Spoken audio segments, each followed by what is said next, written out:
your nation, your province, your southern Alberta. From the heart of Lethbridge, it's Bridge City News Weekend Edition. Welcome, I'm Naveen Day. Thanks for joining us for a look at what made headlines this past week. When comparing recent crime trends in Canada and the U.S., Lethbridge has the highest rate of property crime nationwide. That is according to a report released Thursday by the Fraser Institute, which found that Lethbridge's rate was more than twice the national average.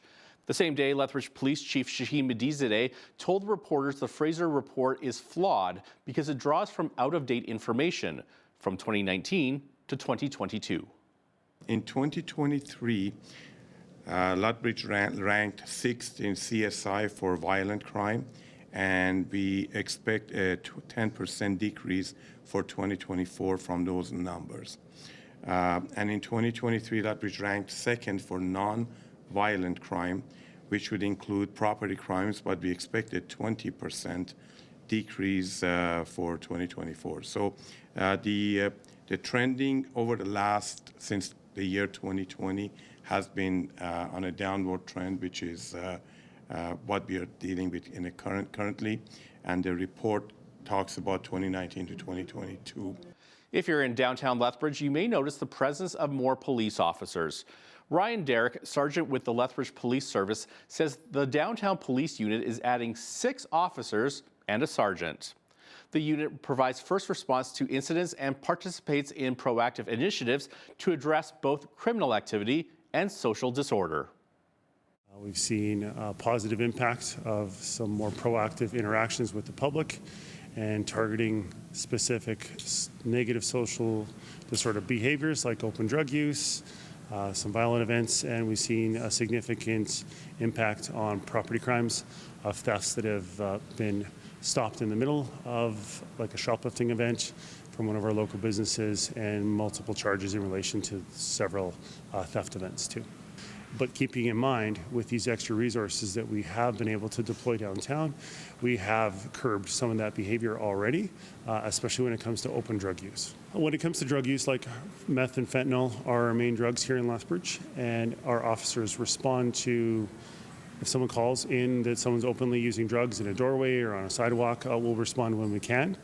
The main thing that I'm pushing with this team is we are responding to an event or doing proactive patrols. We see the behavior, we stop and address it when we can.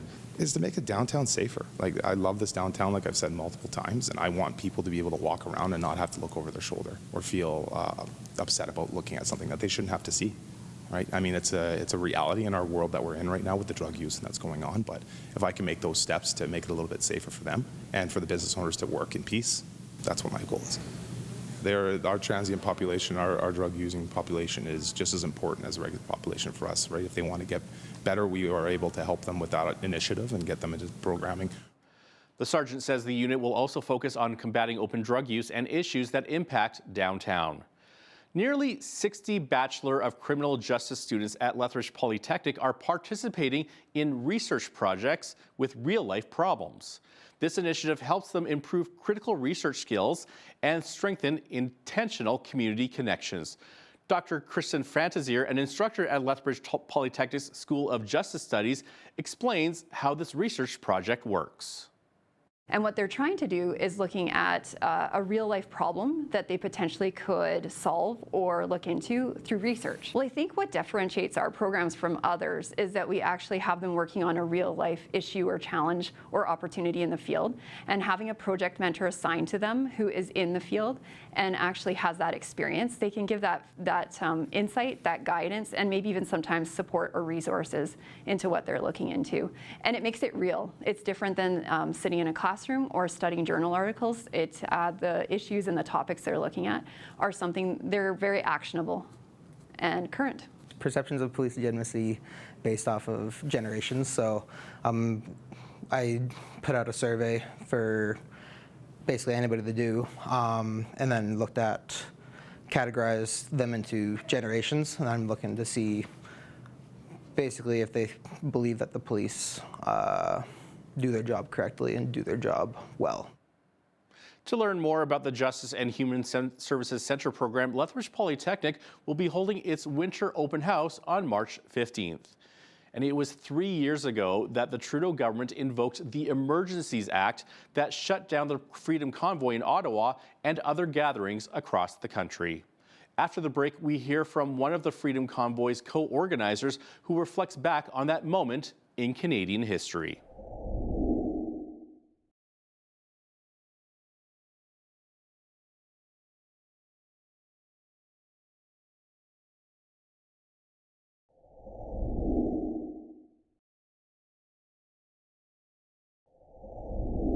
This weekend marks 3 years ago that the Trudeau government invoked the Emergencies Act that shut down the Freedom Convoy in Ottawa and other gatherings across the country. While some say it was the only option the feds had on the table, others thought it was an overreaching response, and it was a day the government declared war on its own people. One of the Freedom Convoy's organizers, Chris Barber, sat down with BCN's Jeanette Rocher to reflect on the Freedom Convoy and how it ended. What was your initial reaction to this when all this started happening?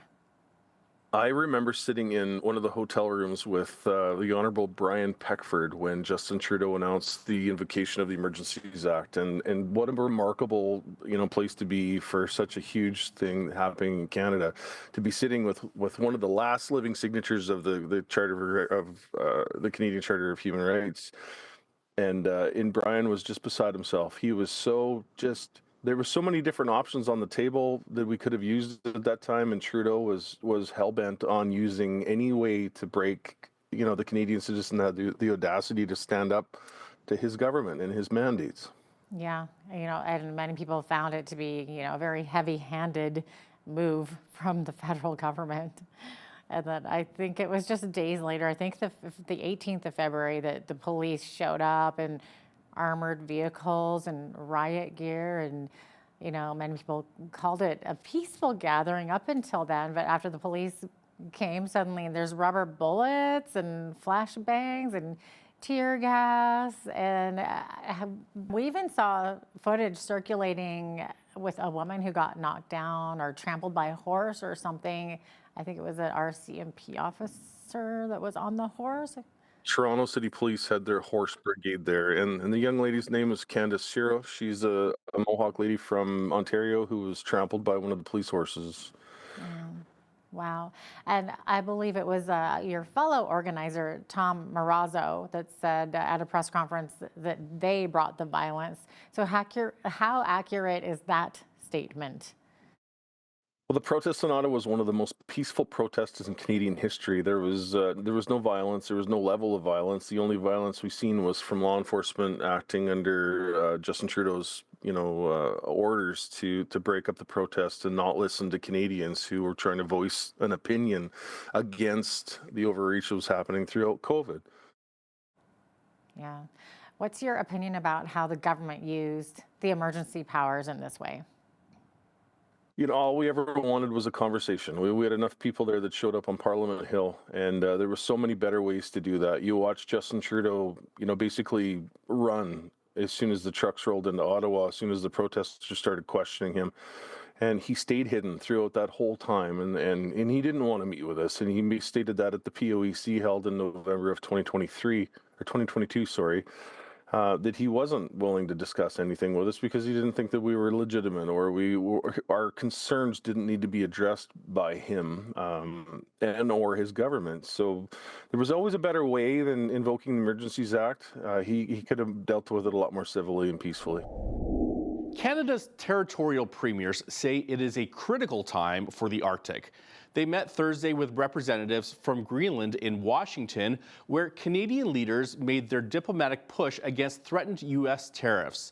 The leaders spoke about prospects for collaboration between Canada and the U.S. on resource development and security.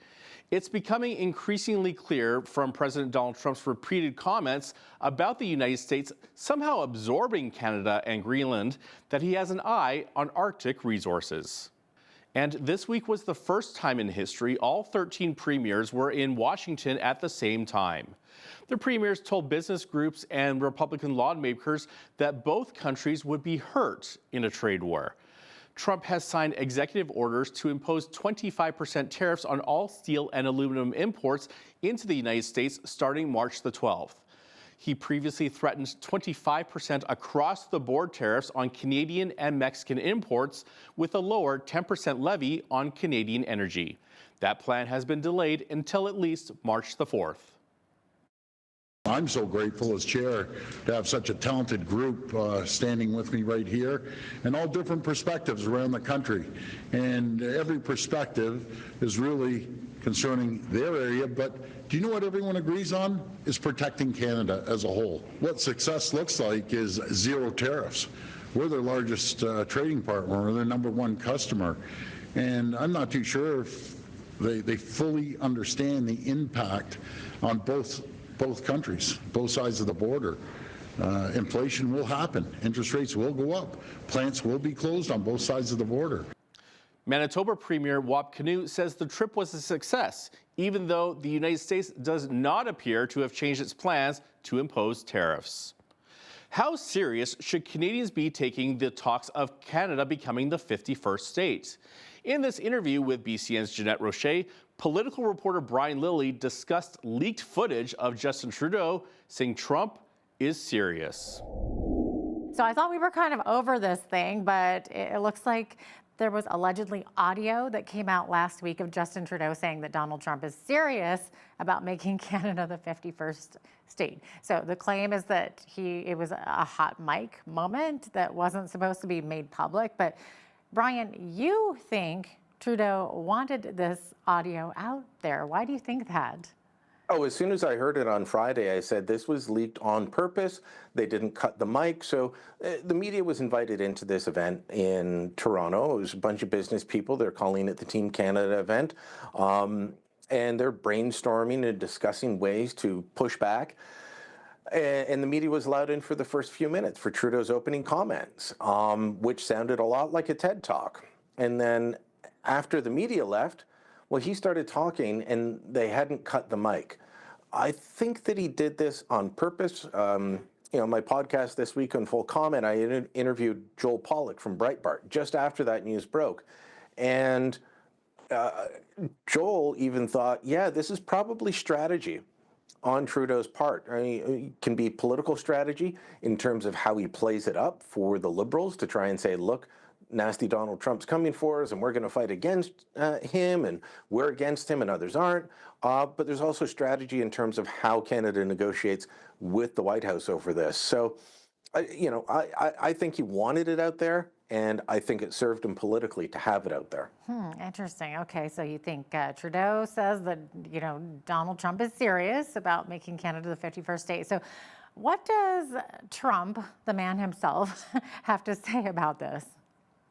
His Fox News interview just ahead of the Super Bowl on Sunday, he was asked about it. Brett Baer said he cited Trudeau's hot mic moment and said, is this serious? And Trump said, yes, it is, and then started going into why he wants Canada to become the 51st state. He talked about a trade imbalance. He's still claiming that, the Americans subsidizes to the tune of $200 billion. Well, one, the trade surplus isn't that big. Also, a trade surplus is not a subsidy. But, as I've been reading into the people around him and who are advising them, they do view the defense spending that they do and that we don't do as a subsidy. Trump was asked about this again on his flight to New Orleans for the Super Bowl and went on at length about how, Canada hasn't spent much on defense because they assumed that we would defend them. Well, they can't make that assumption anymore, and we're not going to spend that money, but if you're a state, then we'll defend you. But if not, you're going to pay. So essentially, that's part of his thinking on tariffs. His thinking on tariffs is muddled and all over the place. I thought we were getting a 30-day reprieve, but that's part of what's going on there. So, I think all of this started as a joke. I don't think it's a joke anymore. The bad part is I don't know where it goes from here, Jeanette. Canada's fentanyl czar says he will work with his United States counterparts to improve Canada's efforts to detect and disrupt the trade of the drug. Former RCMP Deputy Commissioner Kevin Brasso was introduced to the public Wednesday at a border crossing in Lansdowne, Ontario. He says more details about what he'll be doing in his new position will be released in the coming days. The role of fentanyl czar was created in response to President Trump threatening to impose steep tariffs on all goods from Canada, citing the flow of illegal drugs.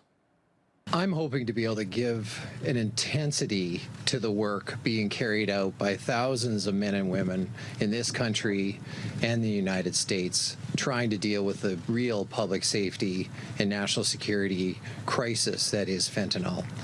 Bringing that integrated approach, bringing the teams together, ensuring the collaboration, ensuring the communication is happening at officials level on both sides of the border in communities across the country.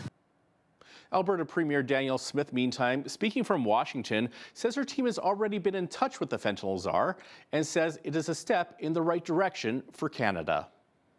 I think diplomacy is working. I think that the fact that we got a 30-day reprieve was because we agreed to work on the cross-border problem of fentanyl. I was pleased to see the federal government announce a fentanyl czar, and my administration has already been in touch with him to talk about how in Alberta we can lend to the success of those efforts. So what I would say is what I've seen from this president is that he is prepared to make a deal. We've made a deal on that. I think we can make a deal on steel and aluminum by making very much the same argument that I've been making on energy and critical minerals. We've won the argument that those raw materials are essential to American success. It comes in, it makes value-added products, it creates good American jobs, it creates good American products that we buy back. Same thing for aluminum. They just do not make enough for their defense industry, their auto industry, and their critical needs. So I think aluminum, we can make the very same argument. And on steel, we buy as much steel products from them as they buy from us. And while our government officials are dealing with allegations, tariff threats, and border issues, there is still a leadership race underway. A new poll suggests that if Mark Carney wins the Liberal leadership race, he would erase the massive lead the Conservatives have been enjoying this past year and a half. Here's Kyle Duggan of the Canadian Press with more. A new Leger poll paints a picture of how the frontrunners in the Liberal leadership race might fare leading their party against the federal Conservatives. If Mark Carney becomes the next Liberal leader, survey research suggests that the party would gain a 6-point bounce and erase the advantage held by the Conservative Party led by Pierre Poilievre. A Carney-led Liberal Party would garner 37% support, with the Tories also at 37% in a dead heat. But a Chrystia Freeland-led party would slide to 28% and leave the Conservatives in majority government territory. More Canadians also placed their trust in Carney with taking on U.S. President Donald Trump than did Freeland, at 28% to just 6%. Pollster Andrew Enns says this is a tough spot to be in for Freeland and an easy sales pitch for Carney's team. The poll reached more than 1,500 adults from February 7th to the 10th, but does not carry a margin of error since it's an online poll. Meantime, NDP leader Jagmeet Singh says he doesn't think he'll have to choose between voting on tariff relief or bringing down the government because he expects a snap election call if Mark Carney wins the Liberal leadership. Singh says if the government was serious about introducing a relief package for workers who might lose their jobs due to U.S. tariffs, it would have recalled Parliament by now. At a news conference in Vancouver Thursday, Carney would not rule out calling out a snap election if he becomes Liberal leader. According to the Canadian Taxpayers Federation, Liberal leadership candidate Mark Carney plans to hide the carbon tax, even though he's campaigning to get rid of it. According to the CTF, he's using sneaky tactics to hit businesses with a hidden carbon tax and apply stipulations to how people spend it. To explain this in more detail is Chris Sims, the Alberta director for the CTF. She sat down with BCN's Jeanette Roche. Chris, welcome. Thanks for joining me. Now, the CTF is claiming Mark Carney is planning to hide the carbon tax. How is he planning to do this exactly? So, number one, with his announcement, he was very careful in his language.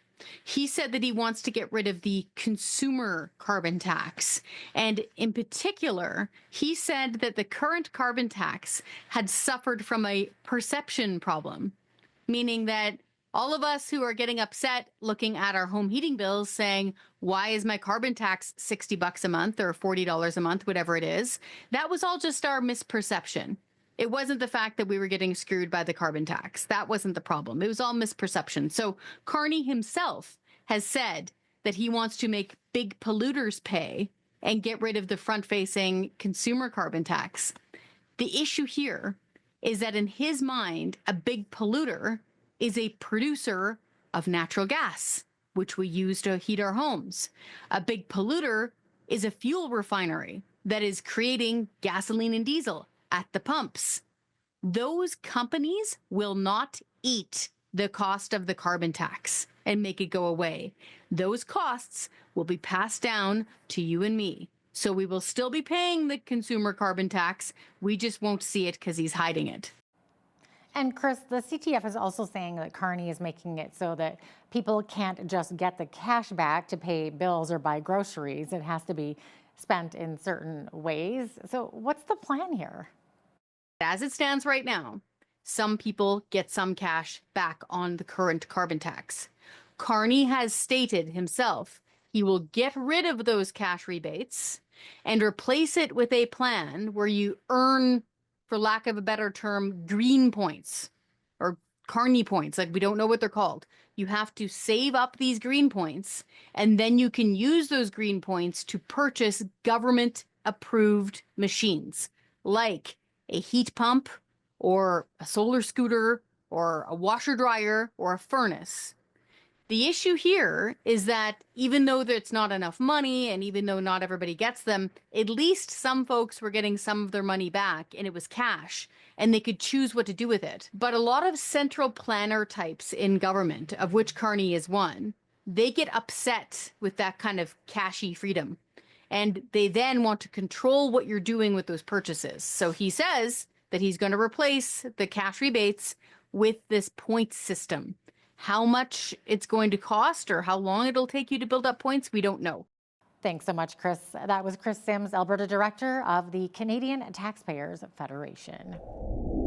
Changing our focus over to provincial news now, the former head of Alberta Health Services is suing the provincial government, alleging wrongful dismissal and high-level government corruption surrounding medical contracts. A statement of claim alleges Athana Mentzelopoulos was fired last month for investigating overpriced contracts and conflicts of interest between government staff and companies being contracted. The lawsuit alleges Health Minister Adriana LaGrange tried to shut down the investigation and demanded Mentzelopoulos be fired. The allegations have not been proven in court, and LaGrange says many of them are false, while others need to be investigated. When asked when she became aware of concerns over contract negotiations at AHS, Premier Smith said if there is any wrongdoing found, they, quote, would like to get to the bottom of it. Well, I'm glad that we're going to have the Auditor General take a look at it. I first became aware of it when I saw the newspaper reporting on it, and we're interested in hearing what the Auditor General has to say. We've already set up a shared file so that they can get all of the documents that we have to see if there is any wrongdoing. If there's wrongdoing, we'd like to get to the bottom of it. And if there isn't, we need to find out why AHS is standing in the way of charter surgical centres. Former Mayor of Lethbridge, Chris Spearman, says he is releasing a letter to Premier Daniel Smith demanding clarity of the environmental effects of the proposed Grassy Mountain coal mining project. He says in the letter he's seeking clarification from statements made by Smith, Minister of Energy Brian Jean, and others based on logistical, legal, and business decisions in moving forward with the project. This comes as the Alberta Energy Regulator is allegedly days away from making a decision if Northback Holdings can move forward with metallurgical coal mining in the mountains near Crow's Nest Pass. We've outlined 8 issues and asked for answers from the Premier on behalf of Albertans, and we want to share the answers with them. We have gone out and we have accessed the research reports from the government itself. We were surprised to find that the government's own reports actually agree with us that substantial contamination will happen with selenium and with coal-blown dust that will affect our river. As the municipality of Crow's Nest Pass voted in favor of supporting the project, Chris Spearman said on Thursday that his petition signed by those opposed to have neared 5,000 signatures. 3 human traffickers have been arrested in what Alert, or Alberta's law enforcement response team, is calling Project Endgame. Take a look at this video out of Red Deer, Alberta. Project Endgame was a human trafficking investigation that started in Edmonton, but it had spanned across Canada. And the targets of the Endgame have been involved in human trafficking across Canada for upwards of a decade.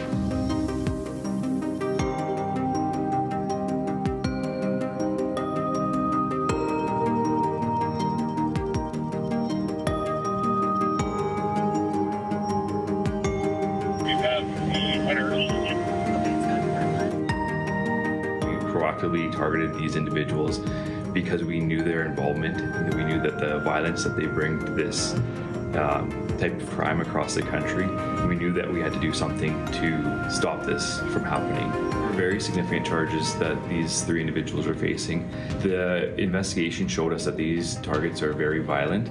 They're willing to do almost anything to the victims to keep control of them, and preyed on their vulnerabilities and weaknesses. It's been over a year from start to finish, and we still aren't done yet. We still have a lot to do with the court process and with the victims in the future.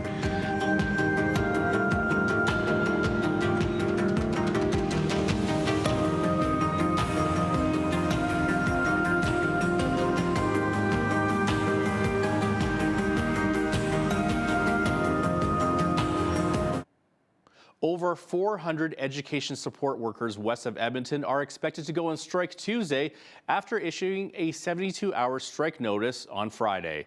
Members of QP Local 5543, which represents employees in the Parkland School Division, voted 91% in favor of issuing a strike notice to the school division.